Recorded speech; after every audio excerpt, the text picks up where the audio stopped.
Аппаратура речевой информации исправна.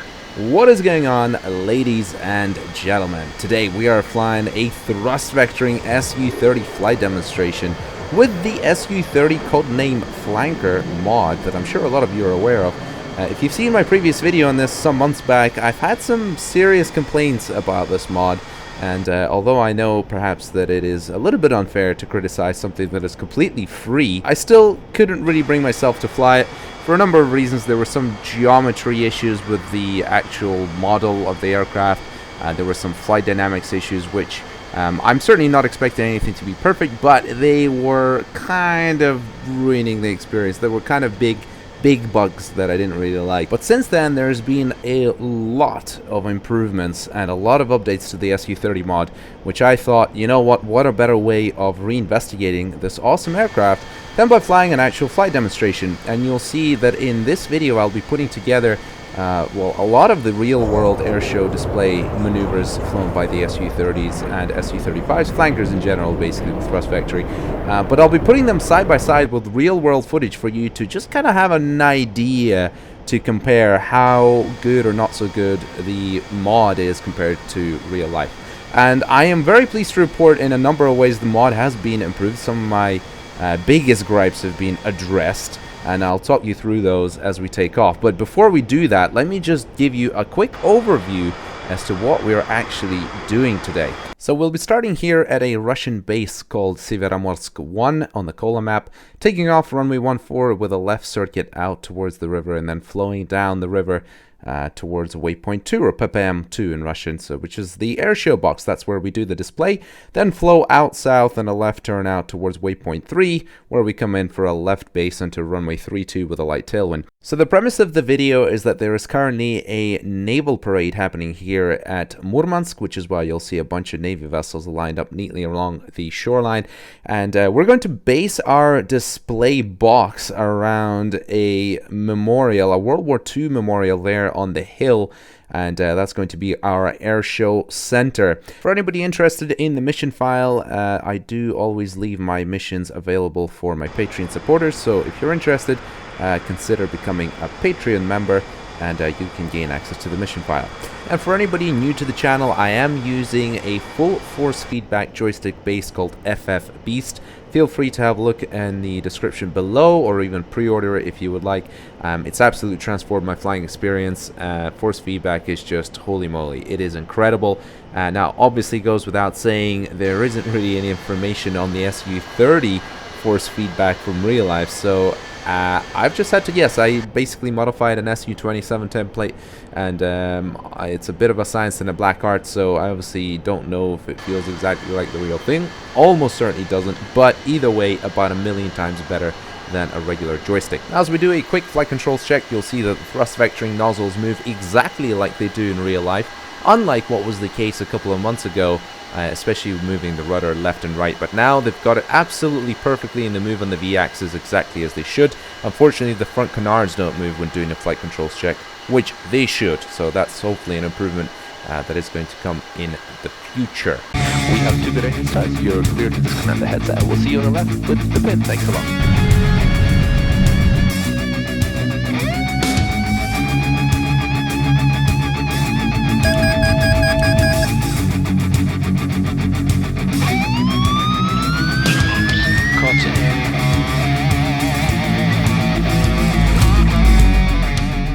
So we're off the brakes, full burner, here we go.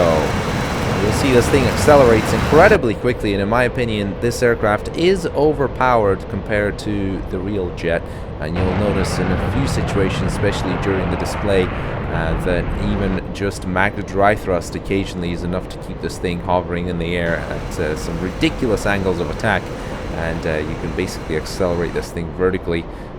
In other respects, I have to say that the thrust vectoring in the real jet is actually more impressive than this one, and if you've flown this one in DCS, you'll probably think that it flies like a UFO, but just remember that there is some footage of real jets doing some crazy things, which also looks like UFO stuff. So the mod, in my opinion, in terms of thrust vectoring, is unbelievably good, just in terms of how plausible it feels. So I'm not saying that it feels exactly like the real thing. Obviously, I haven't flown a real Su-30, but it is very natural, and it transitions basically between normal, regular flight where you have lift over the wings and to completely stalled wings, and where thrust vectoring takes over. It actually does an incredible job, in my opinion, even though you'll notice that in some aspects the real aircraft actually exceeds the mod, which is pretty crazy. Certainly in terms of yaw, I think the real aircraft yaws a hell of a lot more. You'll see that as we start the display. But in some other respects, the mod is a little bit overpowered. In my opinion, it certainly has a little bit too much thrust. You can power out of anything a little bit too easily, in my opinion. And you don't really get punished as much for losing all the airspeed like you'd expect that you should. So as we're getting into the airshow box here, very shortly on the left, you'll see Admiral Kuznetsov, which is the Russian aircraft carrier that always catches fire and then gets rebuilt in a dock. That's it, just down there, and it's exactly where it is in real life, so it's the real location. And currently I think it is in the stage of being repaired after it caught fire for about the 10th time. So no doubt it'll probably catch fire again at this point. Anyway, I digress. So we're running in. Unfortunately, for the remainder of the demo, you are not going to see the nozzles move on their thrust vectoring axis, and that is just because of the replay system in DCS. It doesn't allow for that, which is very annoying, but there's nothing that we can do about it, I'm afraid. So here we go. Here's the airshow center. Here's the memorial here on the left. And the first maneuver, which is a little aileron roll, which you'll probably notice wasn't quite as crisp, just rolling out there as it probably should have been.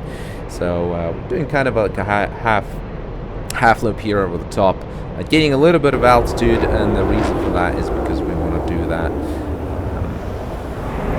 Falling like a maple leaf, as the Russians would call it, which is effectively a flat spin. But you'll notice that the real aircraft in this situation has a hell of a lot more rotation. Now, there is a way of getting more yaw. There is a way of getting more yaw out of this mod as well, and I have done it. I just don't know how. I've done it a couple of times. I mean, I've practiced this airshow routine about 200 times. And I have managed to get the nose round quicker before, but for whatever reason, most of the times it doesn't work out quite as much. It doesn't rotate quite as quickly as the real jet. In the yaw axis, you'll notice that side-by-side comparison a little bit further on in the demo. We'll now transition this into the typical Su-30 kind of transition, which is just kill all the airspeed. The real jet does it a little bit better, I think. You'll see the real jet swings the nose round. Basically, in the yaw axis, the real jet has more authority, which is pretty crazy, because even the one in DCS already feels like it's basically almost arcadey, but as you can tell in real life, it's pretty crazy. It's even better. So running in towards show center now, and just leveling off and doing a loaded roll, and then transitioning into extremely critically high alpha, which is a maneuver that they do in real life, which is pretty cool, that I really like, and thought this would be a good maneuver to start with. So here we are trying to hold it up there. As you can see, I'm only really using max dry thrust here, if that, and we're still got at basically 0 PSI there, so we're not really descending or climbing at all. Basically keeping it at 0 there, and just pushing those forward, and like I say, getting out of these transitions, or rather the transition out of stalled critical alpha to forward regular flight where you have lift over the wings. I think in that particular respect is where the mod does a phenomenal job, absolutely phenomenal. I don't know how they've managed to make it feel so natural and relatively realistic, I think, even though of course there's probably a lot of differences between this and reality, but it really feels very believable. So now running into a maneuver which Russians generally don't do, but I absolutely love it. A lot of Western jets do it with nice crisp 4-point roll. There we go. So now transitioning into the next maneuver, as Rita tells us that we have reached our maximum G limit, but of course it's fly-by-wire, so we don't care. It's very easy, carefree aircraft. So now using that thrust vectoring to get the nose up and into almost a vertical for a bell or a tail slide. So it's called a bell in Russian, or colical.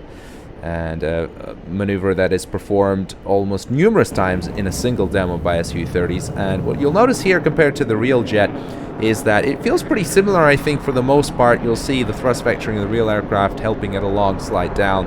But then once the nose drops, it drops a hell of a lot more abruptly compared to the one in the mod.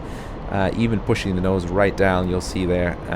That's a common theme there in general with this aircraft, that in terms of flight dynamics, it just doesn't quite have that snappy nose down momentum once it regains forward flight, or comes back into forward flight. So typical Su-30 transition here again. I think this feels pretty realistic. My personal opinion is that there's not much in that particular transition separating it from real life.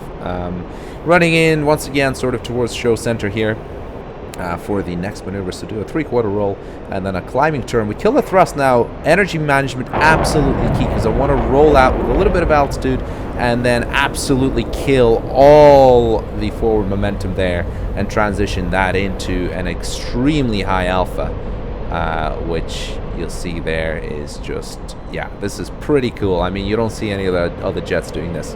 And from here we do a stall turn. Again, not something you would ever see any jet do, not even a Raptor, because you need that yaw, you need that V axis for the nozzles, which, like I said before, unfortunately you can't see in the replay. Hopefully maybe that gets fixed in a future update, I don't know. So going into a vertical now for what the Russians call kulbit, which I don't think even has a name in English. It's basically I don't know what you call this, a flip? A tail flip? I don't know what you call this. Basically a flip. So, yep, just using the y-axis of the axis that runs through the center of the wings to flip the aircraft onto its back and then upright again. You would have seen the real aircraft actually does that quicker, and again, I think that's just because the momentum of that nose swinging down is just more prominent in real life. And, once again, this cool transition, I absolutely love the Su-30 does. Again, the real thing just kills forward momentum and airspeed and rotates quicker. The mod still feels really believable, which is really cool. I really love it. Rolling in now for another maneuver that I thought I would just mix into the display, which I didn't really see any Su-30s do in any of the videos or real life that I've seen for that matter. And we're now doing a knife edge pass. Love a little knife edge pass. Now, one criticism I do have of the mod here is that there is so much rudder authority. If I was to push full left rudder now, I could do basically a sideways loop. The nose would just keep coming up and up and up forever. And that is something that I hope they fix. Once again, one of those typical transitions, kill a lot of airspeed now. Flying in towards the show center with a lot of airspeed, but I want to kill it for the next maneuver. We need about 350 kph or so, which is pretty slow. So we're going to kill all of that with an extremely high alpha thrust vectoring barrel roll. Again, pretty cool. Just a super exaggerated barrel out there. So look in there, just over 350 kph, and this is something that took me maybe like 200 tries to get right. I mean, it was so difficult. You see the Su-35 side by side there. That's what I tried to do. And you'll see an Su-30 doing kind of a similar thing, so that's what I basically wanted to do. This took me, I can't tell you how long to get in my head exactly the movements of the flight controls to get that spot on. But I was really happy with the result. I think I really managed to nail it on that one, especially for that one proper airshow go that I had where everything had to come together, because obviously, you know, you gotta screw up something. You're never going to have a perfect one, unfortunately, but I was very pleased that maneuver worked out more or less. So running in for the next maneuver now, and going into the vertical, and this is going to be a combination of kulbits. Once again, no idea what it's called in English.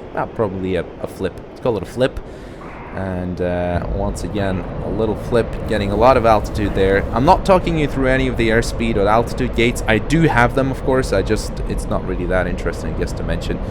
I did have a much more scientific approach to flying this display. So do a kulbit and then into this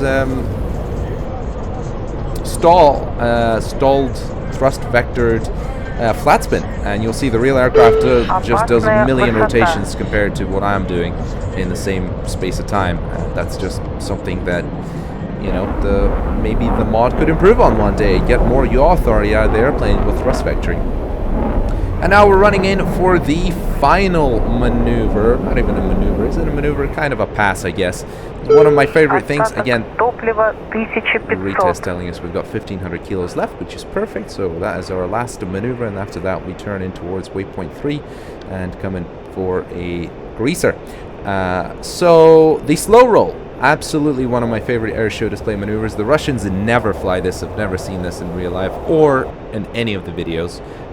But I think an Su-30 would be great because the flankers have a lot of rudder authority to keep the nose up above the horizon, or on the horizon there, which not a lot of other jets do. As you probably noticed the Mirage 2000, a lot of other jets, you end up having to pick the nose up and then have it drop by the end of the maneuver. But the Su-30, perfect. So here we are, finished the display. I hope you've enjoyed that one. This was definitely one of the more tricky ones because you're not really working with just simple airspeed gates and altitude gates or height gates, and you know, you're not just working with, say, roll and pitch. You're, well, quite often using a combination. You're using aircraft momentum. You have to judge aircraft momentum, and I didn't really talk about it, but the Su-30 has a couple of nice features on the HUD there to tell you your angle of attack and give you an idea of what's happening to you physically in space. Because it's easy to see from the ground what the momentum of the aircraft is doing, especially when you're doing these crazy flips and flops and whatnot. But obviously when you sit in the seat, you know, it's very difficult to judge that momentum. But the Su-30 mod, or the Su-30 HUD, which by the way is a Thales HUD for anybody interested, it's got a few cool features which I really like. I think they're really neat, and you'll notice that there's actually some similarities from the Mirage 2000, and I believe that's the reason why. It's because it's made by Thales, although some Su-30s in Russia don't have the Thales HUD, but this one does, and it's got the chevrons for accelerating and decelerating, which I think every single aircraft should have. I don't understand why you see them there, that they've just dropped down. And obviously with the speed brake out, just slowing down, we're looking for about 600 meters and 450 kph to start our base leg onto runway 32.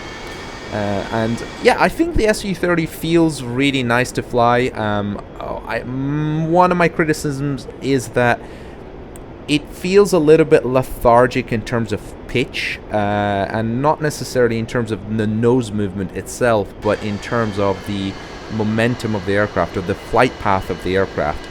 You'll notice that especially if you're flying formation or close formation in this jet, it's very difficult because as soon as you put in an input in pitch, it takes forever for it to start, kind of like a delayed reaction, to start actually pitching up or down, despite the fact that the nose might actually move, but the flight path vector itself sort of doesn't move as quick. So I think it could be improved in that respect. I can't imagine the real thing is like that. Now, in another respect, I'd say in terms of roll, it's actually a little bit too sharp in a lot of flight regimes, which is kind of ironic because the majority of aircraft that I fly in DCS, I always complain how the real thing is sharper in roll.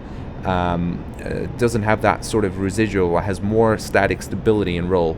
But the Su-30 is actually probably one of the aircraft that's maybe the other way around. I think if you compare it to the real aircraft, you'll see that it actually rolls a little bit too sharpishly sometimes, and especially at low airspeed where it shouldn't. There should be a little bit of a momentum going, especially if you want to reverse the roll.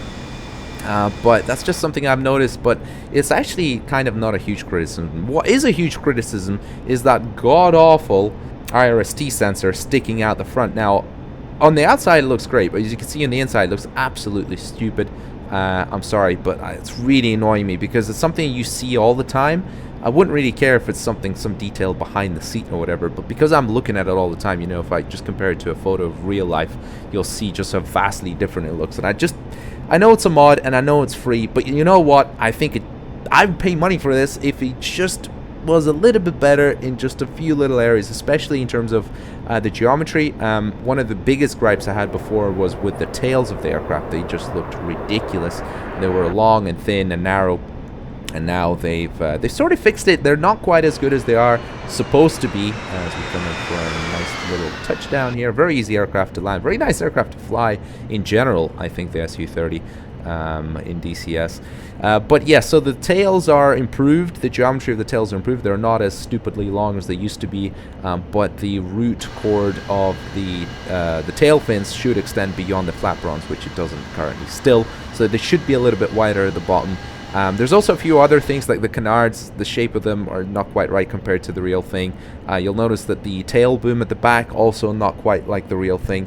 But the reason I'm not complaining about it too much is because ballpark, they look kind of similar. You don't really notice it that much. It was just the tails that looked ridiculous before, and now they're almost there. Not quite, but almost there. And actually, one thing I was thinking of that would be pretty cool is if Eagle Dynamics actually got in touch with Codename Flanker and developed this, or co-developed this, as a Flaming Cliffs aircraft, because I think a lot of us would kill for a properly sorted Su-30, because this thing is like really good, but you can tell it's a mod in many ways, and it's just lacking.